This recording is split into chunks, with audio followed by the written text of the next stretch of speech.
Please வாங்க sir.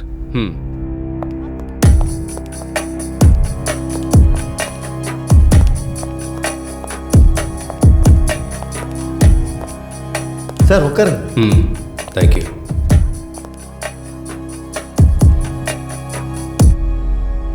Rekha. வந்துட்டேன் sir. No thanks. உங்கள் அப்பாவோட கேஸை என்கொயரி பண்ண வந்திருக்கேன். உங்கள் அப்பாவுக்கு யாராவது வேண்டாதவங்க இருக்காங்களா? இல்லைன்னா அவரை எதுக்காக கொலை பண்ணாங்கன்னு உங்களுக்கு ஏதாவது தெரியுமா? இல்லை சார், எங்களுக்கு தெரியாது. எங்கள் அப்பா ரொம்ப சந்தோஷமாக தான் சார் இருந்தார். அவர் லெட்டர் எழுதி வச்சுட்டு செத்துட்டாருன்னு சொன்னதும் நானும் முதல்ல நம்பினேன் சார். டிவி பார்த்ததுக்கப்புறம் தான் எனக்கு எங்கள் அப்பா சூசைட் பண்ணிக்கல, யாரோ கொலை பண்ணியிருக்காங்கன்னு தெரிஞ்சது. உங்களுக்கும் உங்கள் அப்பாவுக்கும் அண்டர்ஸ்டாண்டிங் எப்படி இருந்துச்சு? உங்களை விட்டுட்டு அவர் எதுக்கு அங்கே போய் இருந்தார்? நிறைய தடவை எங்கள் கூட வந்துருங்கன்னு நான் கூப்பிட்ருக்கேன். ஆனால் அவர் எப்போயாவது ஒரு தடவை தான் இங்கே வருவார். இங்கே இருக்கிறத விட அவருக்கு அங்கே இருக்கிறது தான் ரொம்ப பிடிக்கும். உங்கள் அப்பாவுக்கு அடுத்தவங்களுக்கு உதவுறதுனா ரொம்ப பிடிக்கும்னு நினைக்கிறேன். உங்ககிட்ட இருக்க கொஞ்சம் சொத்தை ட்ரஸ்ட் இல்லைனா ஆசிரமத்துக்கு கொடுக்குறதா உங்கள் அப்பா எதுவும் சொல்லியிருந்தாரா? என்கிட்ட அந்த மாதிரி எதுவும் சொல்லலை சார். ஒருவேளை நீங்கள் சொல்கிற மாதிரி எங்கள் அப்பா எதுவும் செஞ்சுருந்தாலும் நான் அதை நினச்சி சந்தோஷம்தான் படுவேன். வாழ்கிறதுக்கு தேவையான படிப்பை எனக்கு எங்கள் அப்பா கொடுத்துருக்காரு. அவர் ரொம்பவே என்னை கஷ்டப்பட்டு படிக்க வச்சு என்னை ஒரு டாக்டர் ஆக்கியிருக்காரு. எங்கள் அப்பாவை நினச்சா எனக்கு ரொம்ப பெருமையாக இருக்குது சார். சரி, அப்படின்னா நான் இப்போ கிளம்புறேன். Thank you.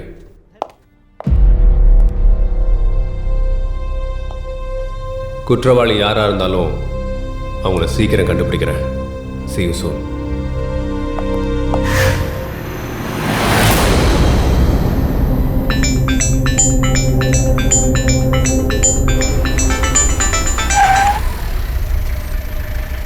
Hello sir, SI Sathyaprakash சாருங்களா? ஆமாம் சார், நீங்கள் மெசேஜ் கூட பண்ணியிருந்தீங்கல்ல, என்கிட்ட ஏதோ பேசணும்னு சொல்லி. நீங்கள் டிவி சேனலுக்கு வீடியோ கிளிப்ஸ் கொடுத்துருந்தீங்கல்ல, அந்த விஷயம் அந்த ரவுடி கும்பலுக்கு தெரிஞ்சிருச்சு. அவங்க உங்களை எப்போ வேணால் அட்டாக் பண்ணலாம். உங்கள் உயிருக்கு ஆபத்து இருக்குது சார். நாங்கள் ஆபத்தில் இருக்கோம். நீங்கள் தான் சார் எங்களுக்கு பாதுகாப்பு கொடுக்கணும். அந்த விஷயத்துக்கு தான் நான் கால் பண்ணேன். எங்கே இருக்கீங்க இப்போ? சார், நான் மைசூர் பக்கத்தில் இருக்க சோடா ஃபேக்ட்ரி கிட்டே இருக்கேன் சார். நானே அங்கே நேரில் வரேன். சரிங்க சார்.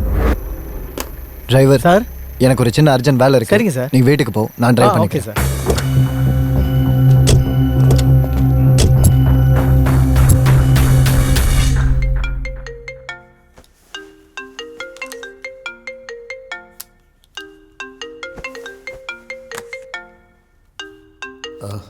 ஹலோ, அந்த டிவிக்காரங்களுக்கு வீடியோ கிளிப் கொடுத்தாங்கல்ல, அவங்க கிட்ட இப்போதான் நான் பேசுறேன். விட்டுறாத, சும்மா விட்டுறாத, கொன்னுடு அவங்கள.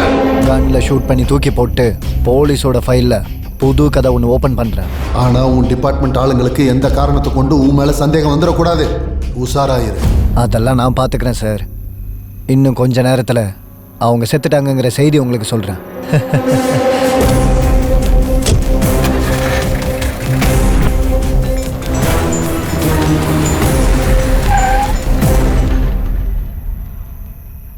ஹலோ சார், நீங்கள் சொன்ன மாதிரி அந்த சோடா ஃபேக்டரி கிட்ட வந்துட்டேன். நீங்கள் எங்கே இருக்கீங்க? எங்களை யாரும் துரத்திட்டு இருக்காங்க சார். அவங்களுக்கு பயந்து தான் ஃபேக்ட்ரிக்குள்ளே வந்து ஒழிஞ்சிக்கிட்டு இருக்கோம் சார். சார், நீங்கள் உள்ளே வந்தீங்கன்னா எங்களை பார்க்கலாம் சார். சரி.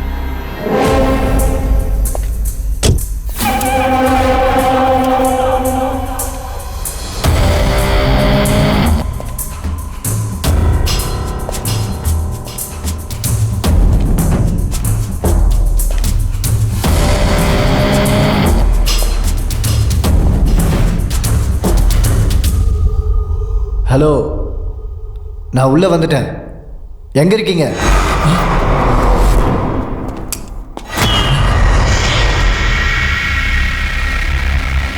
யாரு யாரு?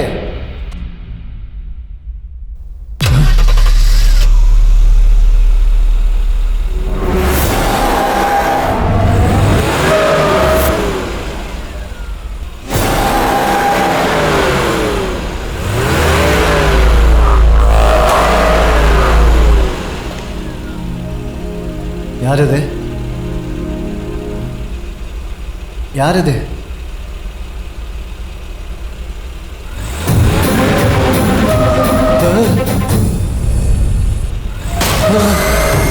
எங்கிட்டயும் ஆட்டம் காட்டுறீங்களா?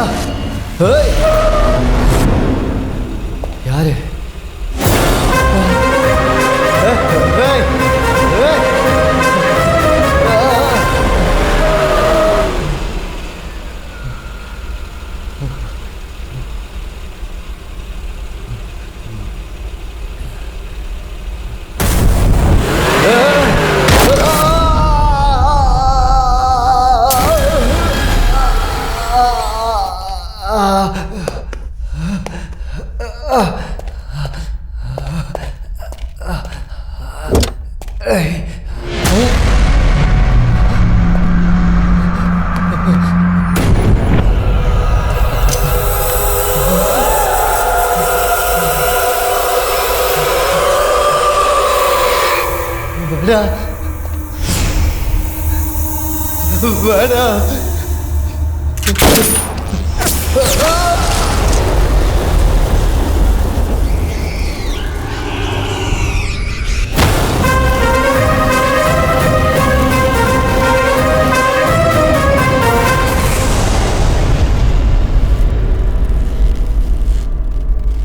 அவங்களெல்லாம் கொஞ்சம் தூரமாக அனுப்புங்க ப்ளீஸ்.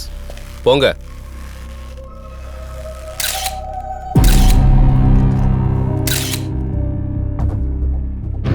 பாடியை கீழே இருக்குங்க. 8871.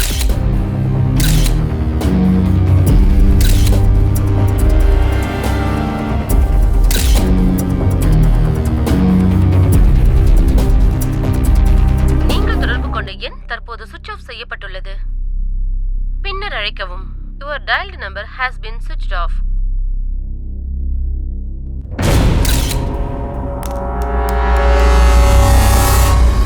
அவங்கள போட்டு தள்ளிட்டு எனக்கு ஃபோன் பண்ணுறேன்னு சொன்னான். கடைசியில் பார்த்தா அவங்க தான் அவனை அங்கே வர வச்சு அவனை போட்டு தள்ளியிருக்காங்க. எனக்கு என்னமோ அந்த தோட்டத்து வீட்டில் அந்த பொண்ணை யார் கொன்னாங்களோ அவங்க தான் இவனையும் கொண்டிருப்பாங்கன்னு தோணுது. அவங்க இந்த அளவுக்கு நம்மளை டார்கெட் பண்ணுறாங்கன்னா அவங்களுக்கும் நமக்கும் ஏதோ சம்மந்தம் இருக்குன்னு தோணுது. அவங்க நெக்ஸ்ட் நம்ம 2 பேரில் ஒரு ஆளை டார்கெட் பண்ணுறாங்களோன்னு தோணுது. ஏய், இப்படியெல்லாம் சொல்லி என்னை பயமுறுத்திக்கிட்டு இருக்காத, போயா. நான் இருக்கிற வரைக்கும் நீங்கள் எதுக்கும் பயப்பட வேண்டிய அவசியம் இல்லை. கிராமத்தில் ஏதோ வேலை இருக்குன்னு சொல்லிட்டு இருந்தீங்கல்ல, நீங்கள் போய் அந்த வேலையை பாருங்க. அதுக்குள்ள நான் அவங்களுக்கு ஒரு முடிவை கட்டி வைக்கிறேன். சரி, நான் என்னோட எல்லா வேலையும் முடிச்சுட்டு வந்துடுறேன். அதுக்குள்ளார நீ அவங்களுக்கு ஒரு ஃபினிஷிங் கொடுத்துரு. உன்னை தான் நான் நம்பிக்கிட்டு இருக்கேன். போயிட்டு வந்துடுறேன், சரியா?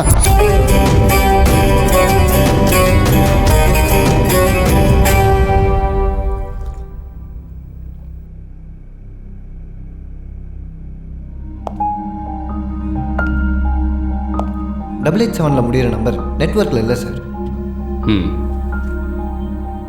அந்த நம்பர் 24 ஹவர்ஸில் எப்போ ஆன் ஆனாலும் லொக்கேஷனை பற்றி எனக்கு இன்ஃபர்மேஷன் கொடுங்க. Okay sir. அதுக்கப்புறம் இதை ஏர்டெல் ஆஃபீஸ்க்கு போய் இன்ஃபர்மேஷன்லாம் கலெக்ட் பண்ணிட்டு வந்துட்டேன் சார். 88 நம்பர்லேருந்து எஸ்ஐ சத்யபிரகாஷுக்கு நைட்டு 10 மணிக்கு மெசேஜ் பண்ணியிருக்காங்க சார். சார் அன்றைக்கி நைட்டு சேம் லொக்கேஷனில் மொபைலை சுவிட்ச் ஆஃப் பண்ணியிருக்காங்க. அப்படின்னா இந்த 15 நிமிஷம் கேப்பில் தான் எஸ்ஐயை கொலை பண்ணி ஃபோனை சுவிட்ச் ஆஃப் பண்ணியிருக்காங்க. அப்படின்னா கன்ஃபார்ம் அவங்க தான் கொலை பண்ணியிருக்காங்க. இன்னைக்கு எங்க வீட்டுக்கு நீங்க சாப்பிட வந்தது நாங்க செஞ்ச புண்ணியம். அது சரி, கட்சி வேலையெல்லாம் எப்படி போய்கிட்டு இருக்கு? ஜனங்க எல்லாரும் நம்ம பக்கம் தானே இருக்காங்க. எல்லா இடத்துலயும் நம்ம கட்சியோட புகழ் பரவுற மாதிரி பண்ணிட்டேன் சார். ஜனங்க கூடுற இடத்துலலாம் நம்ம கட்சியை பத்தி பேசுற மாதிரி பண்ணிட்டேன். இந்த முறை வர எலெக்ஷன்லயே நீங்க நின்னீங்கன்னா கண்டிப்பா நீங்க தான் ஜெயிப்பீங்க. அப்படியா? Very good. இந்த முறை கவுன்சிலர் சீட்டை எனக்கே கொடுத்துருங்க. கண்டிப்பா நான் தான் ஜெயிப்பேன். இங்க இருக்க ஜனங்க எல்லாம் அதுதான் ஆசைப்படுறாங்க. கட்சிக்காக நான் ரொம்ப உழைச்சிருக்கேன். இங்க பாரு, கட்சின்னா சீட்டுக்காக 10 பேர் போட்டி போட தான் செய்வாங்க. அவங்கள யாருக்கு கொடுக்கணும்னு பார்த்து அலசி ஒருத்தருக்கு தானே சீட்டு கொடுக்க முடியும். நீங்க மட்டும் எனக்கு சீட் கொடுத்தீங்கன்னா கண்டிப்பா நான் எலெக்ஷன்ல ஜெயிச்சு காட்டுவேன். சாகர வரைக்கும் நான் உங்களுக்கு கடமைப்பட்டவளா இருப்பேன். அரசியல்ல கடன்ற பேச்சுக்கே இடம் கிடையாது. அரசியல்ல முன்னுக்கு வரணும்னு நினைச்சேன்னா 3 வழி இருக்கு. 1, கட்சிக்காக அல்லும் பகலும் உழைச்சு மக்களுக்கு சேவை பண்ணி மக்களோட மனசை ஜெயிச்சு அரசியல் சதுரங்கத்தில் ராஜா மாதிரி நிற்கிறது. இப்போ 2வது, தலைவனாகிற தகுதி இல்லைன்னாலும் ஜாதி அப்புறம் பணத்தினால அதிகார நாற்காலியை பிடிக்கிறது. இப்போ 3வது, ஜெயிச்சவங்க கூடவே இருந்து அவங்க தேவைகளை அப்பப்போ தீர்த்து வைக்கிறது. அப்படின்னா தலையை பிடிக்கிறது. தலையை பிடிச்சு அரசியல்ல மேலே வர்றது. எனக்கு தெரியும் உனக்கு சீட்டு கொடுத்தா நீ ஜெயிப்பேன்னு. ஆனா அதுல எனக்கு என்ன லாபம் இருக்கு? லாப நஷ்டத்தை அளந்து பார்த்து செயல்படுறவன் தான் அரசியல்வாதி. உன்னோட முகத்தை பார்க்குறப்போ உனக்கு அரசியல்வாதி ஆகிற தகுதியே இருக்கிற மாதிரி தெரியல. உன் வீட்டுக்கு வந்து உன் தங்கச்சியோட முகத்தை பார்த்ததுக்கு அப்புறம்தான் உனக்கு அரசியல்ல சாதிக்கிற கலை இருக்குன்னு தெரிய வந்துச்சு. உனக்கு சீட்டு வேணும்னா இன்னைக்கு ராத்திரி கெஸ்ட் ஹவுஸ்க்கு உன் தங்கச்சி அனுப்பி கட்சியோட சீட்டு பதவி உன் வீட்டு வாசல்ல வந்து கிடக்கும். என் தங்கச்சி வேணாம் சார். உங்களுக்கு வேணும்னா நானே அங்கே வரேன். சாப்பிட சாப்பாடு இல்லைனாலும் பிரெட்டை சாப்பிட்டு சும்மா இருந்துருவேன். ஆனால் என்னைக்கும் பழசை மட்டும் சாப்பிடவே மாட்டேன். நீ யோசிச்சு சொல்லு. சரிங்க சார், நான் என் தங்கச்சிக்கிட்ட பேசி அவளை நான் கெஸ்ட் ஹவுஸ்க்கு வர சொல்கிறேன். ஆனால் நீங்கள் இந்த முறை கவுன்சிலர் சீட்டை நீங்கள் எனக்கு தான் கொடுக்கணும். இங்கே பாரு, சாப்பாடு வயிற்று பசியை போக்கும். காமங்கிறது மனசு அப்புறம் உடம்போட பசியை தீக்கும். சாப்பாட்டோட ருசியை வேணா மறந்துடலாம், ஆனால் உடம்போட ருசியை மறக்கவே முடியாது. சீட்டு கண்டிப்பாக உனக்கு கிடைக்கும். Thank you sir.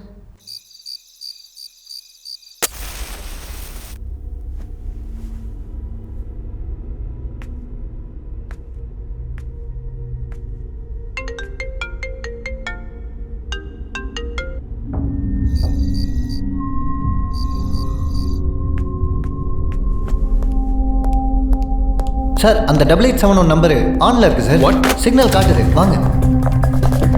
ட்ரேஸ் பண்ணுங்க.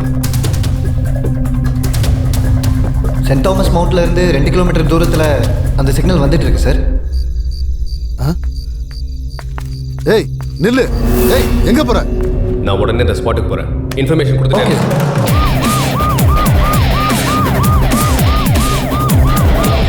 ஏய் வந்துட்டு எங்க போற? நில்லு. முக்கியமான வேலையில் இருக்கும்போது தான் இவனுங்க ஃபோன் பண்ணுவானுங்க, வேற வேலையே இல்லை.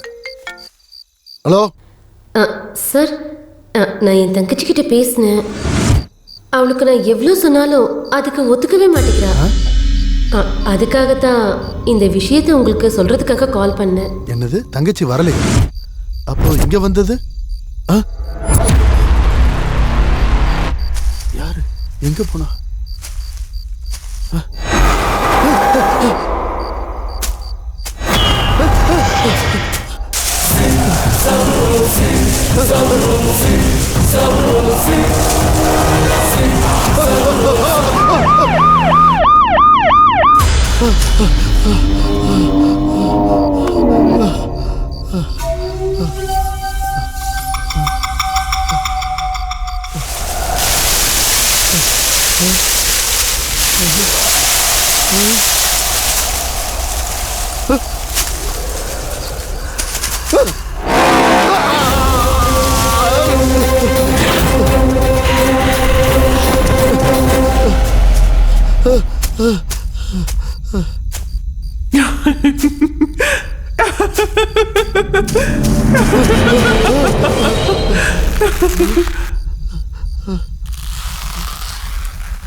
யார் இது?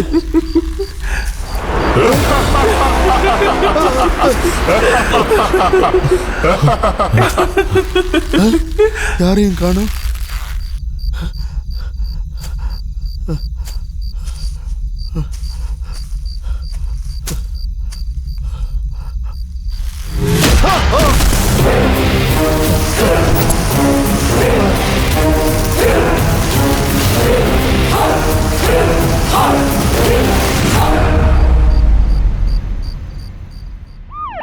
S come in. Sir, minister சுபாஷ் சார் யாரோ கொலை பண்ணிட்டு தான் நமக்கு இன்ஃபர்மேஷன் வந்திருக்கு சார். வாட்?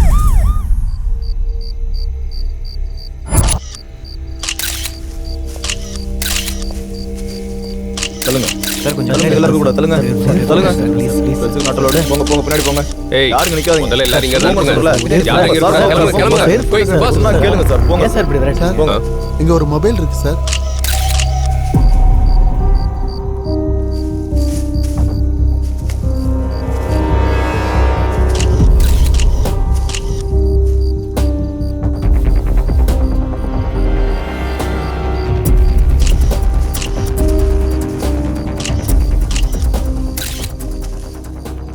8871.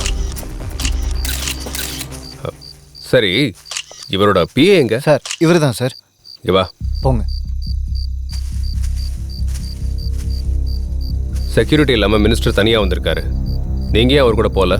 ஒரு இம்பார்ட்டன்ட் மீட்டிங் இருக்கு, முடிச்சிட்டு ஃபோன் பண்றேன்னு சொன்னாரு, அப்புறம் பண்ணவே இல்லை சார். என்ன மீட்டிங் அது? எனக்கு தெரியாது சார். யாரை பார்க்க போறேன்னு உங்ககிட்ட ஏதாவது சொன்னாரா? என்கிட்ட எதுவும் சொல்லலை சார்.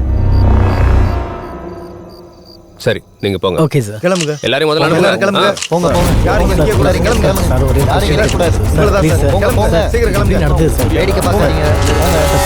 இடத்த காலி பண்ணுங்க.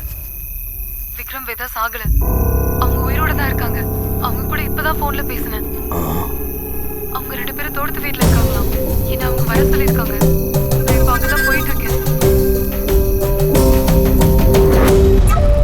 மினிஸ்டர் கால் லிஸ்ட்ல லாஸ்டா ஓன் நம்பர் தான் இருக்கு. ஆமா, யார் நீ? நீ எதுக்காக அவர் ஃபோன் பண்ண? சார், அது நான் அவரோட கட்சியில உறுப்பினராக இருக்கேன். நேற்று ராத்திரி அவர் எங்கள் வீட்டுக்கு வந்திருந்தாரு. சாப்பிட்டு முடிச்சதும் கெஸ்ட் ஹவுஸ் போயிட்டாரு. அவர் தனியாக வந்ததுனால பத்திரமா போய் சேர்ந்துட்டாரான்னு விசாரிக்கிறதுக்காக தான் நான் அவருக்கு கால் பண்ணியிருந்தேன். ஓ, உன் வீட்டுக்கு சாப்பிட்றதுக்காக வந்திருந்தாரா? என்ன சாப்பிட கொடுத்த? வெஜ்ஜா இல்லை நான்வெஜ்ஜா? நான் எப்போ என்கொயரி கூப்பிட்டாலும் நீ கண்டிப்பாக வரணும். சரிங்க சார்.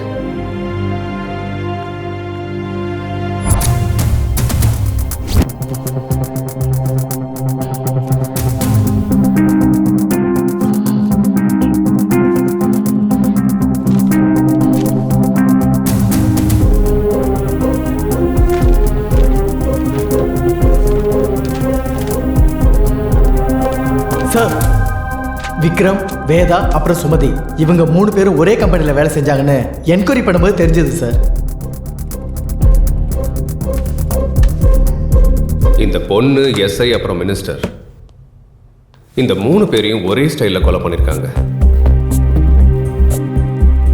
அப்படின்னா இந்த 3 பேரையும் கொலை பண்ணது ஒரே ஆள் தான். எனக்கு என்னமோ அந்த முதியோர் இல்லத்தில் நடந்த கொலைகளுக்கும் இந்த கொலைகளுக்கும் சம்மந்தம் இருக்குன்னு தோணுது.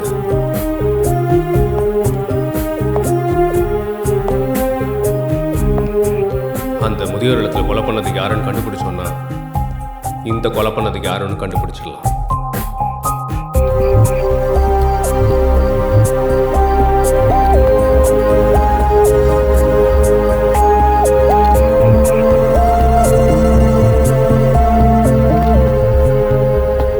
அந்த முதியோர் இல்லம் வீடியோவில் இருக்க கொலைகாரனோட இந்த ஃபோட்டோஸில் இருக்க யாரோட முகம் மேட்ச் ஆகுதுன்னு உடனே பாருங்க. சரியா? Okay sir. ம்.